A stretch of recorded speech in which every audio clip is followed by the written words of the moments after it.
Berdasarkan level assessment saat ini, kami sampaikan bahwa aglomerasi Jabodetabek, Daerah Istimewa Yogyakarta, Bali, Bandung Raya akan ke level 3.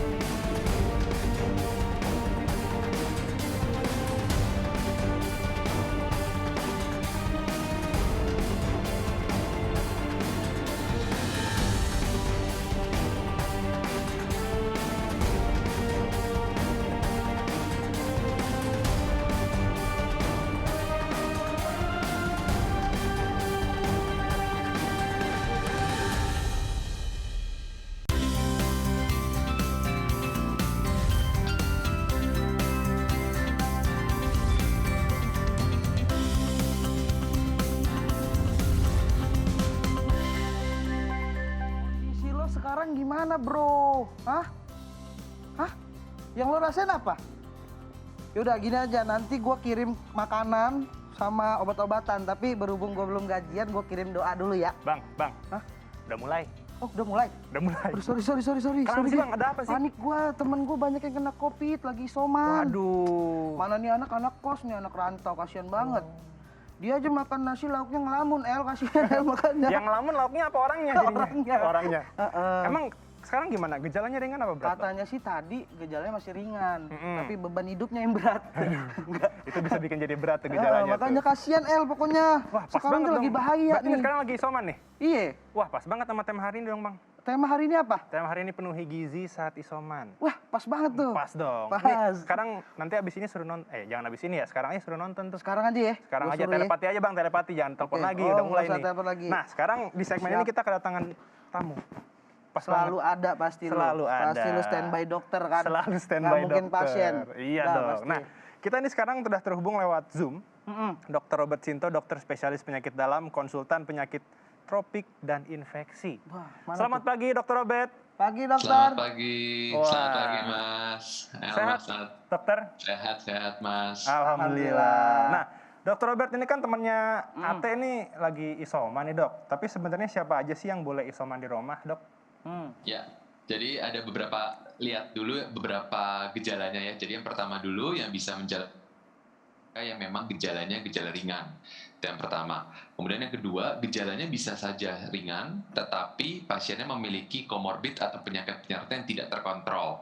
Dalam keadaan seperti demikian, maka kita anjurkan untuk menjalani perawatan di rumah sakit. Atau yang ketiga, pasiennya ringan, tanpa komorbid, tapi gejalanya sedemikian berat, tidak bisa makan, tidak bisa aktivitas, sehingga nutrisinya terancam untuk terganggu, nah kita akan anjurkan untuk masuk di rumah sakit. Jadi lihatnya klasifikasi yang kurang lebih 3 faktor tersebut yang kita bisa evaluasi untuk menentukan apakah kita layak untuk isolasi mandiri atau kita butuh mendapat bantuan perawatan di fasilitas kesehatan. Ya, dok, Omikron ini kan kalau dari beberapa informasi tuh gejalanya nggak separah varian Delta ya dok ya. Nah Ya. itu berapa lama waktu untuk isoman tuh dok? Ya, jadi sebelum saya jawab yang pertanyaan sebelumnya, sesudahnya saya tanggapi dulu penggalan pertama gitu ya. Jadi memang kita semua sepakat bahwa Omikron itu gejalanya dalam arti kutip lebih ringan dibanding dengan variasi Delta sebelumnya, varian Delta sebelumnya. Tapi hati-hati bahwa di laporan dunia, termasuk di Indonesia, juga melaporkan bahwa ada pasien yang confirm Omikron yang juga meninggal gitu ya. Jadi nggak boleh waspada, nggak boleh lengah, tetap waspada walaupun tidak perlu terlalu khawatir gitu ya. Nah kalau ditanya angka kematiannya berapa persen ya tadi lebih tinggi pada kelompok Delta. Jadi kalau laporan di luar angka kematian itu sekitar 13-15% pada Delta, pada Omikron lebih kecil 10%-nya. Jadi harus lebih waspada juga walaupun kita tetap harus lebih bisa lebih longgar gitu ya mengamati Omikron. Nah gejala perburukannya itu biasa terjadi di akhir minggu 5 sampai hari ke-7, hari akhir minggu pertama. Nah, tentang isolasinya agak lebih pendek dibanding dengan varian yang sebelumnya. Varian sekarang, Omikron, kita bisa pakai angka di 5 hari, kita bisa coba untuk melakukan swab ulang. Kalau di hari ke-5 sudah negatif, hari ke-6 sudah negatif juga, maka menurut aturan Kementerian Kesehatan sudah bisa menyelesaikan isolasi mandiri. Jadi kalau dulu kan kita pakai K10, kalau sekarang kita boleh untuk mencoba kalau gejala sudah tidak ada, hari ke-5 dan hari ke-6 2 kali swab negatif, kita bisa menyelesaikan isolasi mandiri. Tapi kalau swabnya masih positif, maka kita bisa menyelesaikan di hari ke-10 tanpa melihat hasil swab, kalau dia ringan bisa menyelesaikan isolasi mandiri. Jadi ada 2 opsi yang dibuka oleh pemerintah. Oh gitu. Nah kalau kayak kejadiannya di teman Ate nih dok tadi yang lagi isoman, itu kalau dikirimin obat-obatan warung boleh nggak tuh dok? Ya, jadi definisi obat warung itu yang harus menjadi lebih jelas gitu ya Mas Ate ya. Kalau memang obat warungnya benar ya bisa gitu. Jadi kan obat-obatnya yang kita perlukan untuk konsumsi di isolasi mandiri di rumah adalah yang pertama multivitamin.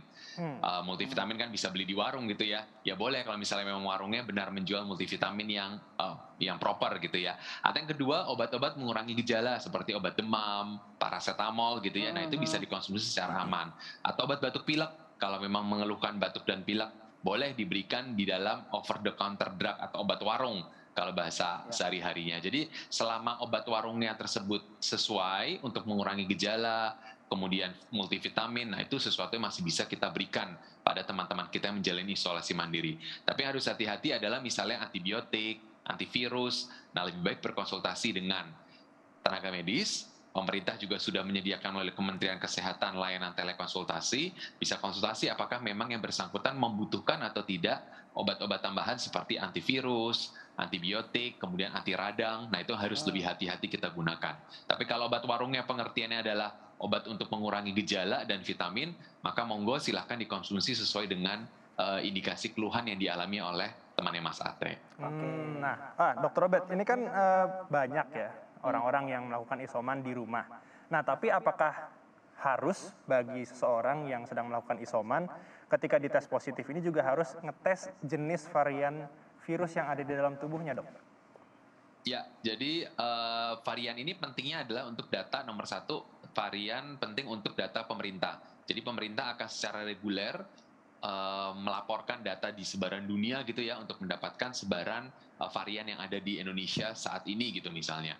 Jadi pemerintah akan secara otomatis sesuai dengan kriteria tertentu, misalnya angka city value-nya di bawah 30 gitu ya, akan melakukan pemeriksaan whole genome sequencing atau alternatif lain kalau memang tidak bisa kita kerjakan, kita bisa periksakan SGTF gitu ya untuk melihat jenis variannya. Nah, untuk tujuan di lapangan sehari-hari, sebetulnya tidak ada protokol yang berbeda dalam aspek pilihan obat untuk mereka yang varian Omicron atau varian sebelumnya. 1. Kemudian yang kedua, tanpa melihat jenis kecurigaan variannya pun tadi bisa dicoba di hari kelima kalau memang sudah negatif, 6 negatif bisa selesai isolasi mandiri. Jadi sebetulnya untuk tataran praktek klinik sehari-hari, maka jenis varian itu tidak akan banyak menentukan perubahan pengobatan untuk aspek pasien. Nah ini tapi penting dikerjakan oleh pemerintah sebagai bagian dari gabungan atau agregat laporan yang harus dilaporkan oleh pemerintah dan juga pemerintah memiliki data untuk melakukan strategic planning terkait dengan hasil varian ini. Tapi kalau untuk kepentingan sehari-hari nggak perlu kita minta untuk lakukan WGS dan sebagainya. Oke, baik. Dr. Robert, terima kasih untuk informasinya. Semoga ini berguna banget apalagi untuk temannya Mas Ate ya. Terima kasih ya Dr. Robert. Baik, makasih sampai kita Mas berjumpa Ate, lagi, Dr. Robert, di lain kesempatan. Sehat selalu. Ya, selamat pagi. Selamat pagi, dokter. Nah, Bang Ate, dia. Gimana? Akhirnya gue tahu tuh caranya. Ya, mantap. Oke, nah kita harus jeda dulu nih karena kita habis jeda kedatangan dokter lagi nih. Ada lagi? Ada lagi, kita ngomongin pemenuhan gizi, Mas Nah, Ate. itu penting buat gua. Jadi, tetap di Ayo Sehat.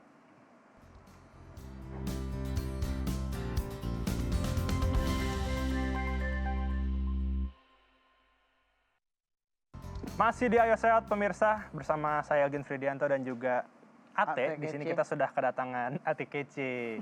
Sudah kedatangan tamu di tengah-tengah kita ada Dr. Maria Haryono, dokter spesialis gizi klinik nih Mas Ate. Nah, pas banget ya Ate kan gizinya kan baik banget nih. Alhamdulillah. Konsultasi dulu sama Langsung Dr. konsultasi Maria. ya. Langsung ya. Dokter, ini kan tema kita hari ini ialah penuhi gizi saat isoman. Apa saja nutrisi atau makanan yang dibutuhkan pada saat isoman? Dan apakah untuk orang yang komorbid dengan yang tidak komorbid ini sama? Nah ini menarik ya, jadi sebenarnya gini, tanpa kita bicara kita kena COVID atau enggak, sebenarnya harus ada dasar nutrisi yang harus kita penuhi sehari-hari. Jadi jangan sampai insafnya baru pada saat kena positif gitu Positif ya, ya. positif COVID. Jadi apa yang dimaksud dengan dasar nutrisi yang harus terpenuhi yaitu gizi seimbang. Jadi gizi seimbang itu kan harus lengkap makro dan mikronutrisi. Makronutrisi itu orang taunya karbohidrat, protein, lemak pun harus nih. Jadi jangan terlalu khawatir sama lemak, hanya memang syarat dan ketentuannya yang berlaku nih. Nah. Lalu ada mikronutrisi. Nah, orang yang tanpa COVID dengan komorbid maupun tanpa komorbid itu juga beda-beda nih. Contohnya ada yang diabetes gitu ya. Orang diabetes tanpa diabetes itu kan berbeda nutrisinya. Orang yang diabetes dengan masalah jantung, masalah ginjal itu juga berbeda nutrisinya. Nah, pada saat kondisi dia positif, ini kan yang harus kita dukung adalah bagaimana proses penyembuhan supaya daya tahan tubuhnya itu tetap kuat, proses sembuhnya cepat, terus jangan jatuh ke lebih berat kondisinya. Nah, ini harus mendukung nutrisinya. Misalnya harus ada tambahan protein. Tapi hati-hati yang gangguan ginjal. Apakah mutlak tambahan protein ini ekstra lebih banyak atau enggak? Nah, tadi sudah dikatakan Dr. Robert, kalau misalnya memang ada keluhan dengan faktor komorbid, tergantung ringan beratnya, ini baiknya dikonsultasikan dulu termasuk makanannya. Gitu. Nah, tapi kan kalau awal-awal kena positif ataupun sakit itu kan nafsu makan tuh agak berkurang tuh, Dok. Ya Masa kan? iya? Ya enggak, karena yang biasanya banyak gitu nafsu tuh. tidur. Kayak malas makan gitu, Gitu ya ya, kan. heeh. Nah, jadi tuh bisa dialihin dengan makanan seperti apa tuh, Dok, kalau lagi nggak nafsu? Nah, jadi kalau misalnya kita lagi sakit kemudian nafsu makan terganggu, biasanya sih dilihat dulu nih. Oke, nggak apa-apa, mungkin bentuknya yang tadinya makan biasa jadi lebih lunak lagi gitu ya, atau bentuk bubur. lebih cair gitu. Kemudian suhunya, jadi teksturnya dipertimbangkan, kemudian suhu makanannya juga mungkin dilihat. Kalau memang ada kecenderungan suka yang hangat silakan, ada kecenderungan suka yang dingin silakan. Baru kemudian setelah sudah masuk periode enak makannya nih silahkan gitu, kembali ke pola yang gizi seimbang sesuai tubuhnya perlukan. Tetapi kalau berkepanjangan gitu ya, sehari oke, 2 hari, 3 hari, aduh ya udah deh cepat-cepat hubungi dokter supaya dokter bisa tahu pengganti apa nih yang cepat-cepat harus dimasukkan. Apakah harus ada cukup dengan yang cair, apakah harus pasang selang, apakah harus lewat infus gitu ya. Tetapi itu biarkan nanti dokternya yang mikirin sesuai kondisinya kita. Benar. Oke, nah dokter ini kan tadi mungkin penjelasannya udah panjang juga ya soal makan. Kalau misalnya nggak nafsu makan kayak gimana? Nah, kalau misalnya lagi isoman sendiri, males Kasian ya. masak, dikirimin sama temen atau mungkin kita pengen cepet nih Biasanya lewat gitu. online. Online. Kebanyakan kan makanan cepat saji. Ya. Itu gimana, Dok? Apakah bisa dikonsumsi sekali-sekali atau kalau keseringan apakah nanti akan jadi masalah baru? Bagaimana, Dok? Ya masalahnya ini ya jadi bokek gitu ya. Nah, Masalah bokek, iya. akut. Tapi gini, jadi memang ini memang banyak sekali yang mengalami seperti ini. Nah, apakah makanan cepat saji ini boleh atau enggak? Sebenarnya boleh, tapi pilih-pilih. Oh, pilih, ya betul. Pilih-pilih. Pilih-pilih. Kenapa? Jadi makanan cepat saji itu memang cenderung identik dengan makanan yang lemaknya tinggi, lemak jenuhnya, kemudian lagi proteinnya kurang, seratnya kurang. Nah, dipilih-pilih. Baru kemudian dilengkapi mungkin kalau seratnya kurang ya cukupkan misalnya dengan buah-buahan, sayuran gitu ya. Kan itu juga tinggal pencet aja ya, cari gitu ya. Tinggal mau atau enggak nyarinya nih. Jadi apakah boleh atau enggak belum tentu tidak boleh, tapi belum tentu juga kemudian sehari-hari makannya seperti itu ya. Dari makanan cepat saji ya identiknya lemaknya jenuh dan kurang serat. Jadi ini yang harus kita ini nih otak-atik. Berarti harus diselingi juga dengan olahraga kalau misalnya kayak gitu ya, Dok? Oh, kalau itu wajib olahraga, minum Wajib, yang pemirsa. cukup, kemudian istirahat, Wajib, Tapi kalau jangan kemudian tiduran terus rebahan nonton film main berseri-seri HP, gitu ya. series layangan putus. Tapi kalau yang makanan dan minuman manis-manis itu gimana, Dok? Kalau orangnya udah manis nggak perlu. Bisa aja, Dokter. Nggak ke gue ya? Tangannya merah, Bang, langsung. Muka, Dok. Salah muka ya? Muka ya nggak kelihatan. Tapi gimana tuh, Dok, Jadi kalau gini, yang manis-manis? kalau pada dasarnya makanan manis itu kan berarti identik dengan adanya tambahan gula, madu, sirup gitu ya. Secara keseluruhan untuk menjaga kondisi kita supaya optimal, daya tahan tubuh optimal itu sebenarnya dibatasin. Dibatasin berapa? 10%. 10% ini beda orang beda pembatasannya. Ada yang hanya batasannya maksimal 1 sendok, ada yang batasannya maksimal 2 sendok makan gitu ya. Nah, untuk pembatasan sebaiknya memang dihindari. Tetapi ingat dihindarinya bukan pada saat COVID aja. Jadi sebenarnya jangan jadikan COVID iya, alasan. lalu kalau misalnya yang belum, ya syukur-syukur belum pernah ya kena COVID, ya coba mulai dari sekarang mengurangi makanan yang terlalu tinggi gulanya. Oke, baik. Supaya respon badannya memang terjaga mulai sekarang. Benar. Jangan malah jadi sakit ya, ya, Dok, ya? namanya respon inflamasi itu kita malah mendukung badan kita jadi lebih mudah sakit lagi. Oke, baik. Nah, dokter, ini kan perbincangan kita masih seru banget nih soal pemenuhan gizi, tapi kita harus jeda sejenak dulu nih, Dok. Pemirsa, jangan beranjak dulu, tetap di Ayo Sehat.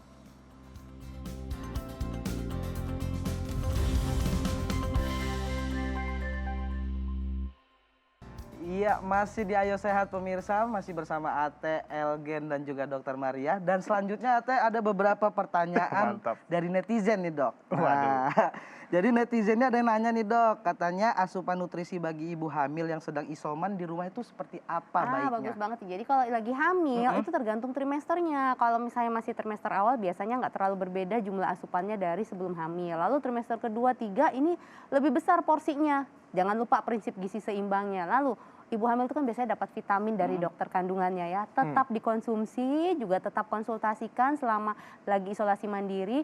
Jangan lupa ibu hamil itu kan kadang banyak yang sayang gitu. Jadi banyak yang ngirimin makanan. Ingat yang ngirimin makanan ini kalau bisa ngiriminnya memang yang nutrisinya sesuai dengan ibu hamil. Ibu hamil perlu variasi, tidak melulu harus minum jus gitu ya. Karena perlu protein, lemak, karbo yang baik. Jadi bukan nutrisi utamanya dari jus. Takutnya kalau dikasih jus jeruk terus nanti mengandung vitamin C malah dia ya. Bagus dong, kamu jangan banyak-banyak. Tapi kan udah mengandung bayi ya. Siapa udah mengandung bayi kan? ya. Nah, dokter, ini kan selain antibiotik, ini pertanyaan netizen berikutnya nih.